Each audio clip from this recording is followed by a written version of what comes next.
really even start? I got hoes that I'm keeping in the dark. I got my niggas cross the street living.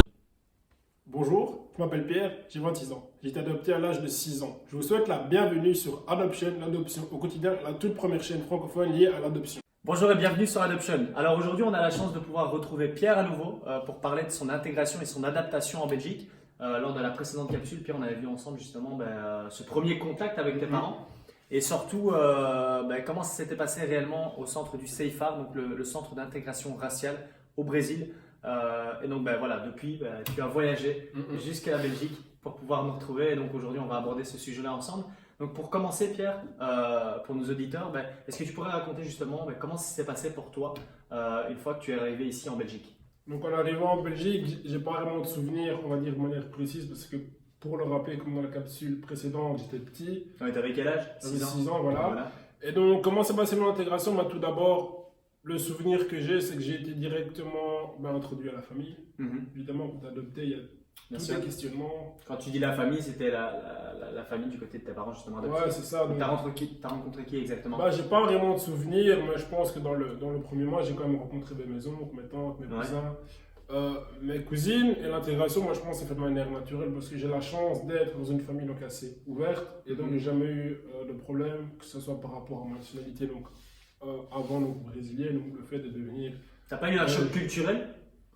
Quand t'es petit, tu te rends pas spécialement compte, mais aujourd'hui, si. Il y en a un gros, c'est par rapport à différents aspects comme la mentalité, la culture, la joie de vivre. Mais voilà, on s'est habitué, ça fait 20 ans que je vis en Belgique et j'ai quand même pris un peu l'ADN du Belge, que je devais ou pas. Mais bon, c'est vrai que le choc culturel a quand même été fort. Une anecdote que mes parents m'ont racontée, c'est lors des premiers mois qu'on était ici, donc au Brésil, on n'avait pas l'habitude d'avoir un lit, on a dormi par terre.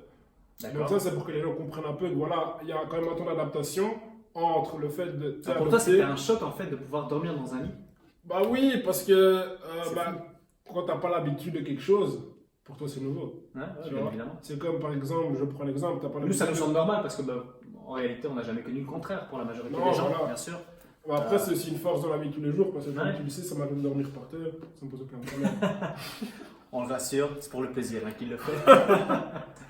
Mais pour revenir un petit peu justement sur cette phase de départ pour toi, cette période de lancement ici sur le territoire belge, tu pourrais expliquer justement un petit peu cette période scolaire, parce qu'à l'âge de 6 ans, en réalité, on rentre à l'école.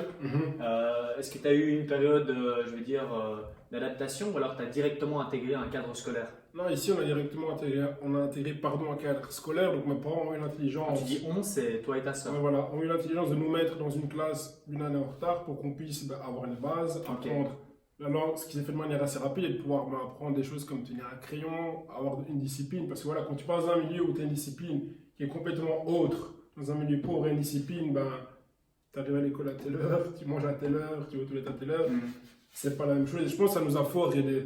Et justement, il faut le rappeler, à 6 ans, tu parles pas français. À l'époque, tu arrives ici en Belgique avec une culture complètement différente, des jeunes qui te regardent différemment aussi. Est-ce que tu sentais à un moment donné que tu avais l'impression d'être différent en classe? Différent, oui, je l'étais, parce que je disais à tout le monde que j'étais brésilien. Maintenant, la différence, elle se vit, déjà par rapport à la grandeur. Ma soeur a toujours été plus grande que moi, donc c'est quelque chose qui a pas mal marqué. Après, il y a aussi la langue. Ma maman me racontait souvent que je disais à ma soeur en portugais, ici on parle français, on doit apprendre le français, tu vois. C'est pour te montrer un peu déjà la mentalité dans laquelle j'étais.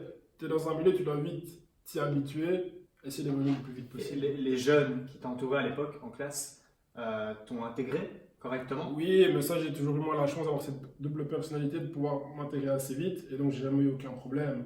Et donc là, ça a toujours été, je pense, une de mes forces. Ça a toujours été un caméléon, c'est une force. Ouais, ça a toujours été via le sport. Où que j'aille, dans n'importe quel pays où j'étais, j'ai toujours fait du sport, ce qui m'a permis une intégration assez rapide, et c'était le cas ici en Belgique, là, un peu dans la scolarité. Tu t'es intégré facilement dans le sport ici en Belgique? Ouais, honnêtement, déjà au foot, on parle pas même du foot assez vite, donc ça permet de créer un grand réseau. Ouais, bien sûr. Ensuite, il y a eu le basket, voilà.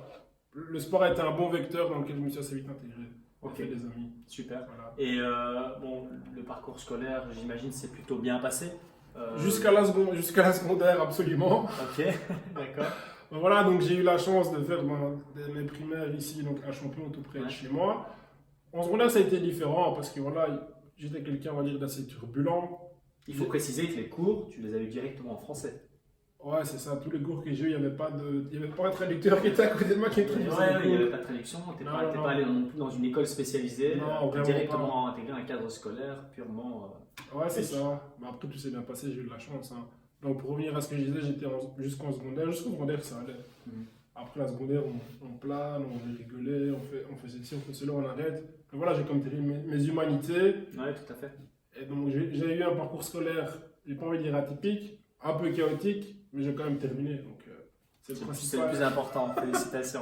Et par rapport à ta sœur, justement, elle qui est arrivée au même moment Mhm. ici avec toi en Belgique, comment ça s'est passé pour elle, justement, l'intégration? Elle, c'était une intégration, je pense, assez réussie étant jeune, parce que voilà, petit, je pense, les différences sont beaucoup moins flagrantes, Mhm. que ce soit d'un point de vue intelligent, que ce soit d'un point de vue, j'aime pas dire le mot, mais race. Ouais. Tu vois, c'est quelque chose, quand t'es petit, tu t'en fiches. Une fois que tu grandis, c'est différent. Elle a eu un parcours un peu différent du mien, mais voilà, dans l'ensemble, elle s'est bien intégrée. Elle a intégré la même école que toi? Ouais, On vous a pas séparés, je veux dire. Non, dans un premier temps, oui, puis après, elle a été dans une autre école pour qu'elle est plus facile. Mhm. Mais j'ai envie de dire, elle a une intégration différente de la mienne et qui est réussie à son niveau, elle, parce qu'on est tous différents. Et donc, Ouais. ce qui elle a réussi pour moi, ça va spécialement une réussite. Bien sûr. Alors c'est vrai qu'on parle souvent de cette période scolaire, parce qu'en réalité elle a occupé quand même 75% de ton temps, il faut dire. Mais pour parler un petit peu de cette intégration et cette adaptation avec tes parents, comment ça s'est passé exactement avec eux? Parce qu'en réalité, bon, le premier contact que tu as eu avec eux, c'est au CFA, au centre d'intégration. Après, bon, ça c'est un contact, mais après il faut vivre au quotidien avec des parents adoptifs. Tu l'as ressenti comment, cette période? Quand t'es petit, j'aime dire que tu te rends pas bien compte des choses quand elles se passent. Mhm. C'est avec le temps, en fait. Et donc, j'ai envie de dire, jusqu'à l'âge de 12 ans, 12 ans et demi, voire 13 ans, on a eu un contact d'enfants, on va dire, petits, bambins, donc jusqu'à la préadolescence avec mes parents qui étaient tout à fait normal. Donc voilà, t'écoutes, tu vas à l'école, tu manges qu'on te donne. J'ai envie de dire, t'es Pour plus... toi, tu n'avais pas encore cette idée qui émergeait dans ta tête de te dire, ok, je suis enfant adopté. Mhm. Pour toi, Non, c'était tes pas parents. du tout. Non, pas du tout. On l'a très vite dit qu'on a été adopté de par la réaction des gens, par le regard. Mais les questions à proprement dites n'étaient pas encore déposées sur la table, où il y avait des questionnements, comme j'ai eu à l'âge de 13, 14, 15, jusqu'à l'âge de 26 ans, donc aujourd'hui, quoi. Et ces questions, tu les as posées très, très jeune? Non, pas du tout. C'est quand j'ai commencé à grandir dans la préadolescence. J'étais dans une période, on aura l'occasion d'en parler prochainement, de qui suis-je, en fait, de l'image de soi. Découvrir ton identité, quoi. Voilà exactement, c'est une problématique identitaire. Et donc là, quand tu n'as pas de questions à tes réponses, tu tournes en rond. Et là, tu rentres dans une phase qu'on appelle conflictuelle Mhm. avec tes parents de pourquoi je ne sais pas ça, j'ai envie de Ouais, savoir, c'est ça. je ne sais pas. Et tes parents, justement, pour éviter cette situation qui allait arriver, Mhm. inévitablement, visiblement, est-ce que tes parents ont entretenu une relation avec toi et des conversations qui allaient justement dans le sens de pouvoir justement t'éclairer par rapport à qui tu étais et surtout ton parcours? Non, pas du tout, parce que déjà, ils l'ont pas ils l'ont pas vu venir. Par contre, c'est comme un tsunami qui arrive. Tu peux t'y préparer, mais tu n'es jamais réellement prêt, donc ils n'ont pas vu venir. Maintenant, le débat, il a toujours été là, mais de manière spécifique à l'adoption, non, pas du tout. Mhm. Parce qu'en fait, voilà, il faut savoir que chaque parent qui adopte, il adopte, comme j'aime dire, un passé, et tu sais jamais ce qui allait se passer. Ça peut être Donc, quelqu'un tes parents n'ont calme. jamais réellement pris le temps de t'expliquer Non, en ça, quelque non. sorte comment ça s'était passé pour toi. C'est vraiment une conversation que tu as eue avec eux dans le futur, Mhm. après la post-adolescence, quoi. Les questions que j'ai eues, j'ai répondu moi-même en faisant des recherches, Mhm. tu vois, Mhm. pour pouvoir retrouver ce qu'on appelle une paix intérieure, parce que les parents essaient de savoir. Il faut se rappeler l'époque, hein. Tu es adopté dans les années 90, il n'y a pas de registre ici quand tu nais, il n'y a pas de Ouais. traçabilité. Et donc la question de qui si je le fruit, si tu n'as pas de réponse, tu cherches à en avoir. Et quand tu n'en as pas, ça pose problème, frustration et conflit. Bien évidemment. Et donc ils n'étaient pas réellement prêts, mais je pense qu'ils ont su faire face. La preuve, Ça c'est se passe que- plutôt bien aujourd'hui. Ouais, Effectivement. absolument. Justement, pour les parents qui nous regardent ou les futurs parents qui souhaiteraient adopter, quel serait pour toi le conseil à donner pour pouvoir justement éviter cette situation ou au mieux être préparé? Moi, je pense toujours que c'est avoir un maximum d'informations, de savoir d'où l'enfant vient en fait. D'accord. Parce qu'un jour ou l'autre, il y a des enfants qui, comme ma cousine, n'ont vraiment pas le désir de retourner au Brésil, qui de manière vulgaire s'en fichent. Tu vois, ils sont en Belgique, Et c'est ok. ils sont très bien intégrés, ils sont belges, et c'est à son honneur et c'est chouette. Il y en a comme moi qui ont envie de savoir, et donc c'est essayer d'avoir un maximum d'informations et puis d'être vrai. Si tu n'as pas de réponse, pas inventer de réponse. Parce que le jour où tu découvres le mensonge, ça peut poser des problèmes beaucoup plus gros. Ouais, Il arrive que certains enfants arrivent à pouvoir régner leurs parents par rapport à des faits comme ça. C'est pas la généralité, mais ça arrive. Tout simplement parce qu'ils n'ont pas réellement eu la vérité au moment où Ouais, il c'est fallait. ça, c'est comme un mensonge. Si dans un couple, tu mens à Ouais. ta femme ou à ton copain, bah, qu'est-ce qui Ouais. se passe? Effectivement, effectivement. Peut-être qu'on pourra aborder le sujet justement de cette relation parent-enfant sur la prochaine capsule vidéo.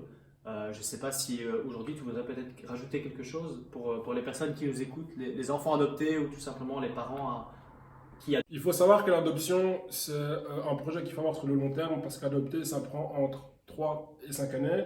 Voilà, en fonction évidemment des antécédents donc des parents.